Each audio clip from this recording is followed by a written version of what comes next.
Hey, thanks for joining me. Let's look at Skinbreaker number 5. Last issue was the first time I started to express, for lack of a better term, um, I don't want to say disappointment, but uncertainty as to where the story is going. Or, like, it was just that we'd gotten halfway through the series, and I don't want to say nothing's happened, but very little has happened in the way of the kind of the normal expectation for a comic book like this.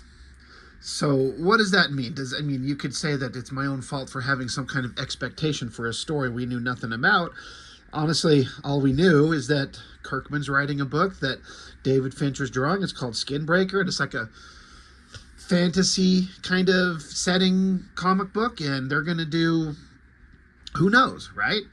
So, but for a comic book, you kind of expect it to, like, they're gonna have adventures and travel around and go to different places, see different things. Maybe there's, depending on the setting, maybe there's technology involved or there's magic involved. Who knows? But, like, nothing like that has happened. It's just kind of a simple story of, I mean, it's like an alien world, an alien race, and we're focused on just one little tribe of people, whatever these creatures are. I don't think there's a name for, like, the race of people that I can recall, but it's focused on their tribe, and then kind of the fight between different cultural norms of the old guard of people who are running the tribe, the leaders of the tribe, versus trying to do something new in terms of how they hunt and gather supplies, and can we look to the future and explore new ideas, or are we going to be stuck in the old ways excuse me, the old ways simply due to tradition, but is that blinding us to the possibilities of opening our minds to seeing something new, or adopting something new that might be better for us?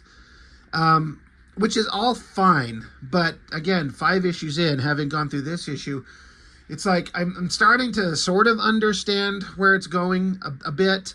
It's I'm not going to say it's a disappointment, but it doesn't look like it's going anywhere. We're staying with this tribe. We're just in their village, and then we run out into the forest, and they talk, and then there's fighting, there's talking, and then there's fighting, and then we're back in the village, and we're back out in the forest. And it's 5 issues of that. So it's really kind of... I kind of wish that we could see more things. And I don't know exactly what I mean by that. Travel around, meet other tribes, have some adventures, see how other cultures are. I mean, some people have likened this to like the Avatar movies, the James Cameron stuff. And, you know, we started out with the tree people, and in the second movie we went and met the ocean people, and in the third movie we met the kind of death-worshipping fire people. At least there was a little bit of change up, but I don't know. But it is hard to judge the entirety of this series without having been able to read it in full yet. So reserving judgment on the point of everything by the time we get to the end, but 5 issues in, there's only 3 more to go after this, and it's just kind of like, okay, well, it's a little bit deflating, a bit. We're never going to go wrong with David Finch's art. He puts in everything. Though I do have to wonder, because we have all been told or seen or read that this book, as I understand it, took 8 years for Finch to draw. And a lot of people are like, what took him 8 years to draw this? Well, not speaking for the man, because I can't, I won't, I wouldn't, I don't know. I don't know if he said it, but the amount of detail he puts into this, the amount of work, and he draws it on much bigger paper, it feels like he was just working on this in between anything else, that maybe he gets a cover gig or something like that. I don't know. The point being that he was not going to rush this to get it done in a monthly, like a page a day, issue a month kind of publishing release schedule. He is going to take as much time as is necessary so every page and every panel has the same level of love and detail and attention that it requires, so it's uniform from beginning to end. I don't know about you guys, but I've seen a lot of books that the initial story starts out kind of fantastic, but because they're pumping them out on a monthly schedule and an artist is maybe only 1 month ahead, you know, when one issue comes out, they're working on the next one. So they get to the end and they have to blah, blah, blah, blah, blah, they have to really push and rush to get the book out on time, and so the art suffers. That is not the case with this. So you have to respect that. And 8 years to draw it, I'm kind of fine with that. I don't care, because I wasn't sitting around waiting for it for 8 years. They announced it when it was done. Therefore, it's getting released on a set schedule, no delays, and we get fantastic art every time. But I do have to wonder if Finch reached a point where he's like, I'm drawing the same shit over and over and over. I'm drawing forest scenes, trees, branches, animals, and then this tribal people. It's just the same thing, page after page after page. And it's all beautiful, and I think ultimately the story would probably be best read as a collected story, reading it from beginning to end, but waiting months in between, well, you know, 1 month in between each issue, you're kind of hoping for something different. I don't know. It just, like I said, I was kind of hoping the story might go to different places, but we're just kind of contained to this one little group of people and this one little tribe and this one little section of the forest for 8 issues. So, I don't know. That being said, the story starts out, I like these 3 panels, something that I don't think we've seen before, because there have been time jumps in the book. There was a huge, I think it was issue 2 or 3, maybe 3, where there was a 20-year time jump from one character, the main character presumably, who took leadership role of the tribe, and then he defeated the previous leader, took control of the tribe, and then we get a time jump 20 years into the future, and then that's where we ended up now. Here, there's kind of like a time jump in terms of seasons. You get the same kind of weird alien tree, and then a passage of seasons in time, like the trees are losing their leaves. It's kind of like maybe, you know, summer, and then fall and spring or something like that. Maybe there's no winter on this planet, but just, again, to illustrate the passage of time. And as happened in the last issue, the leader, who's the main character and the good guy, he's all about changing up the traditions of the tribe to make things easier. Meaning, let's implement technological advances. When I say technology, I mean primitive technology, like advanced bow and arrows, setting traps to hunt these giant monsters that is their source of food, rather than doing it the old way, which is you just stand in front of them with a spear or a sword, a spear or a sword, and just fight the monster one-on-one, which is what the tribe has traditionally done for presumably centuries. But the new leader, he's like, you know, we don't have to risk our lives this way. We can set traps. We can hunt efficiently. We can set up warning systems and alarms to let us know when the monsters are coming because they're getting way more aggressive. We can, you know, do some kind of agriculture and have water like brought to our village, rather than having those of us run out and get it in pails and walk it back to our tribe. We can make things better and make things easier. And he did do that and implement it in the tribe for a long time, until he got old and the son of his rival was like, I want to take over. I'm sick of you dishonoring us by having all these new ways of doing things. The old ways are the only way forward.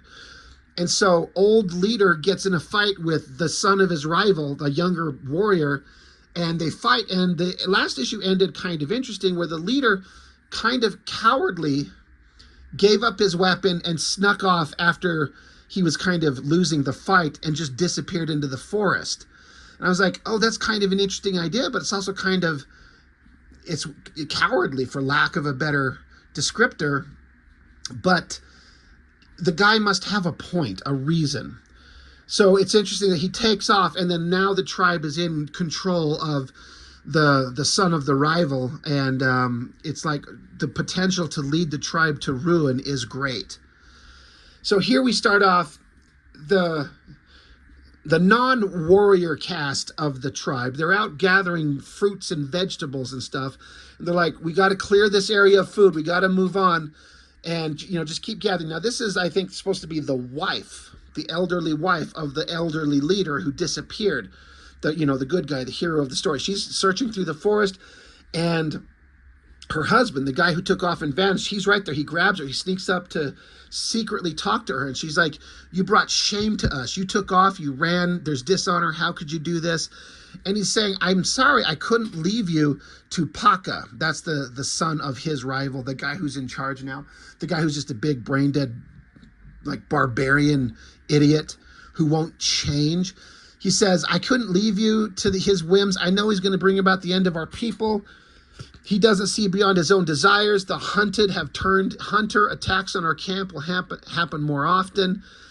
He's basically saying, look, I'm trying to help from afar, but I'm watching. Just know that I am watching. I am here. I'm trying to help you whether you want it or not.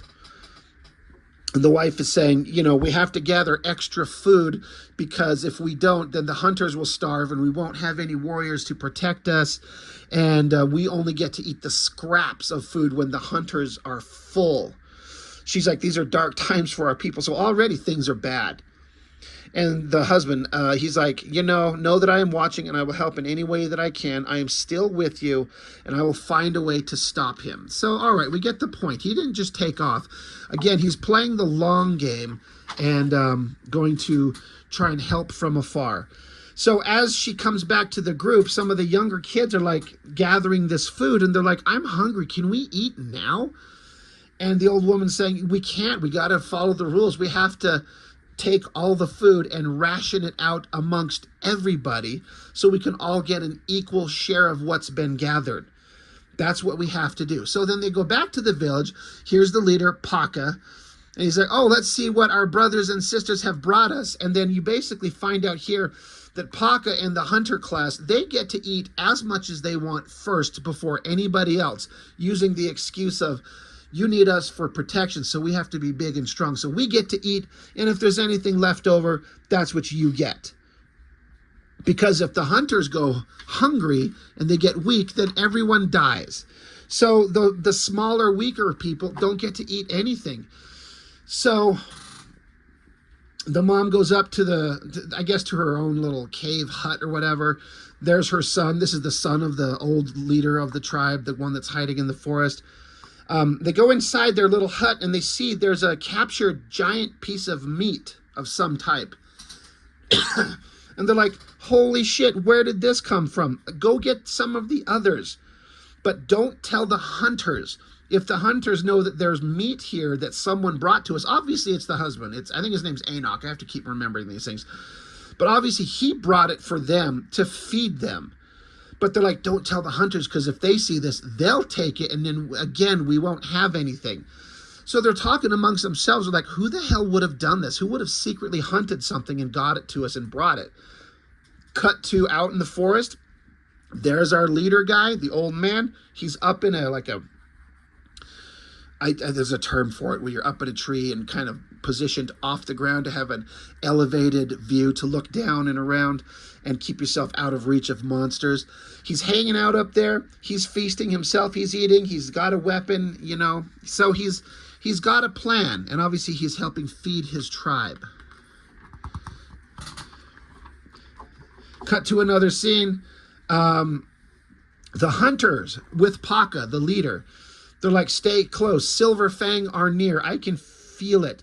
And then he says, don't slow me down. We cannot go back empty-handed. So this was an interesting line of dialogue, because this is Paka. He's an angry, kind of closed-minded barbarian idiot who just wants to lead, and he's demanding that everyone abide by the old rules. He does not like any of the newer rules that the old leader was using, even though they were extremely effective. But he's acknowledging here, he's like telling all his warrior buddies, don't like, you got to keep up with me, because he says we can't go back empty-handed. He understands that we have to feed the people. So, I mean, presumably, I take that to mean that it could at least mean that he understands he has to feed everybody, not just themselves. He's actually acknowledging we have to be successful here. So it indicates the idea of some kind of understanding, like he's not a complete monster. So cut to, as the hunting party is walking below them, here's the old leader. He's hiding up above. You see this little wooden device next to the old guy. And so one of the hunters asks the leader, Pocket, he's like, what of Enoch's traps? What is the harm in using them? They worked. So they're like, dude, the traps that we were using before for years, it's perfect. Why don't we just do that? And Pocket gets pissed off, slams him up against the wall. It's like, you disgrace us all. We're going back to the old ways. We are strong. We will hunt as we are meant to. And while they're doing that, Enoch from above, he takes this little wooden thing and he blows it. It's like a horn. And the guys look and they're like, wait, holy shit, what's that horn? What's the sound? And then it was basically an alarm to warn the hunters that the giant animals, they call them silver fangs, one of them's coming to attack them. So he warned the hunting pack. So they see it, okay, they get their weapons, this one is mine. And so now comes the fight, the monster slashes at him, and Paka, for being an angry brute douchebag, he is a powerful warrior. So he is able to slice into the monster and take it down. He's not weak. He is a strong fighter. It's legit. He's not a coward. He jumps headlong, face first into it, and takes the monster down, stabs it to death. And as is their ritual, he says, this is how it's done. You go up to the mouth of it and spread the jaw open and snap it. I suppose it's, I don't know if that's supposed to be a final killing move or just a gesture of the final kill to demonstrate his strength, that he can still snap the jaw open. He's saying the old ways are what held us together. It is the path forward for our people. So the other warriors, they're saying, well, what was that noise? We wouldn't have known the beast was coming without it. You know, they're like, somebody warned us. And Pocket just kind of looks into the sky and he's like, huh, you know. He's like, never mind that sound. We need to return home to feast. So they're successful. They've got a monster that they can feast. They can feed the tribe. Okay, that's good.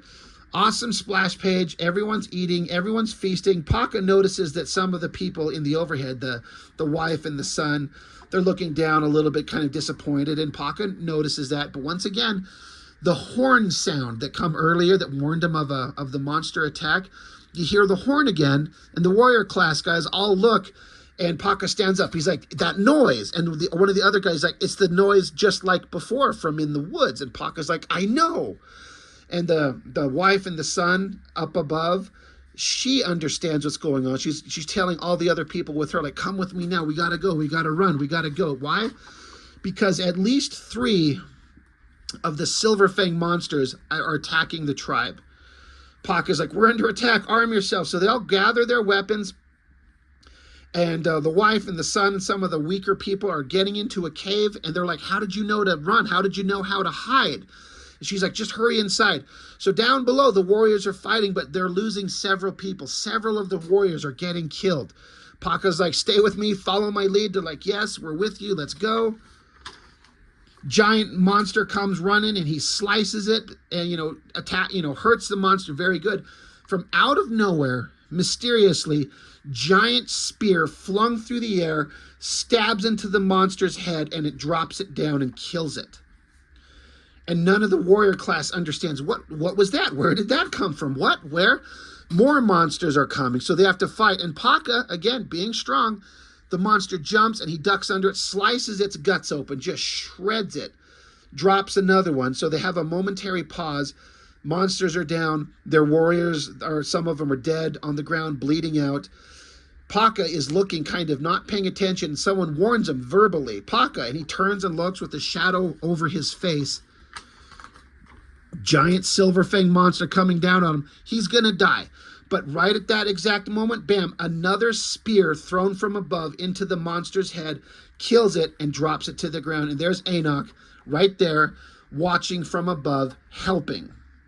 But Paka, being a douchebag, no, it's not Paka. It's Paka's father, the rival of Enoch himself. They're both old men and they're long-standing rivals. And the father says, there he is, the disgraced chieftain. We must kill him. But Paka himself says, he saved me. It's like, Father, he saved me. Like, he'd be dead if it wasn't for him. And the father says, yeah, to shame you. Can't you see that? He probably led them here to attack you. Like, Enoch just wants his title back, but you are the chieftain. You must go prove that you are worthy of being the leader. And so you get a close-up shot on Paka's eyes. And there's almost this look of sadness and almost a look of understanding, like here and here. Like, he understands. The one that he reviles so much, the guy who presumably surrendered and gave up and ran off like a coward, just saved their lives and warned them and saved Paka's life specifically. But Paka's father saying, no, go kill him. You got to prove yourself.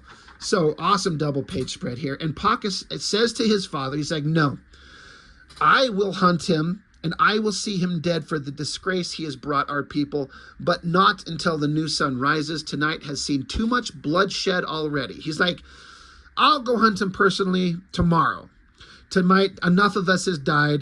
We're not going to risk this now. And the father's like, you cannot let him live another night. His betrayal must end. Love the sky coloring in the background there. That looks really good. And Paka yells for the shard bearers. So several members of the warriors, they've all got kind of weapons, I guess, made from specific chunks of the weapon, of the Skinbreaker sword weapon itself. And he says, tonight we bury our dead and mourn their loss. Tomorrow we hunt the disgraced chieftain and spill his blood. The end. So the characterization that's going on, there's kind of a surprise with the Paka guy not being a brainless, completely dumb idiot. It feels like he's kind of understanding things. His father's the one who won't let go of his rage. It's all beautifully drawn, and I understand the very interesting kind of cultural story that they're showing, and again, kind of challenging old norms with new norms, and how do we do that? But again, it's just kind of the same stuff visually we've seen for the previous 4 issues, and we get now 5 of it. So it's not killing it for me, but it is a little bit like, okay, I guess this is what the entire thing is going to be, and that's fine. I just kind of wished we would move away from this group and go on adventures and see other things. But, you know, it's a credit to Kirkman for doing something that's different. This is not what I was expecting, and I'm not going to say it's not awesome, but it's a little bit, I don't know. It's kind of midway on it. Of course, the art's fantastic. I'm never going to get sick of that. But it's just kind of not going anywhere necessarily, but it's all about the characterization and however that's going to play out. It's fine. I'm enjoying it. Can't wait to see how it turns out. It'll be fun to see it, kind of how to read it all in one sitting. I really, really hope that they do a black and white kind of artist edition. Again, no disrespect meant to Annalisa Leone, whose colors are beautiful and perfect and fantastic. She's one of my new favorite colorists ever. But as an artist, I want to see this in black and white. I say that every issue. It's awesome. It's just a little bit kind of, all right, where are we going? Where are we going? Anyway, Skinbreaker number 5. Enjoyable. And interested to see where it's going to go. So that's all I've got for now. Thank you for joining me. I really appreciate it. See you next time.